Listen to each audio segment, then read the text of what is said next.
Ancak Allah'ın zatı Allah'ın zikriyle sükun bulur. Allah'ın zatı Allah'ın zikriyle anlaşılır. Bıktım bu sevgililerden.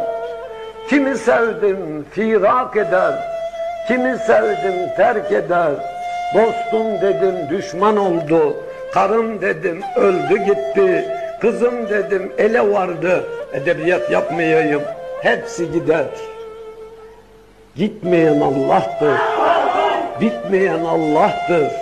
O sevgiyi Hatmiye Hacegâna Sadat-ı Nakşibendi Kur'an-ı Kerim eczanesinden kılıncı nurani, kırıncı elmas olarak getirip Nakşibend'in eline vermişler.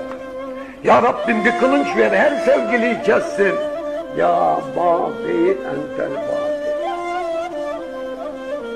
Bunu anlayın, gerisi boş davadır. Sualleriniz hoştur, işiniz boştur.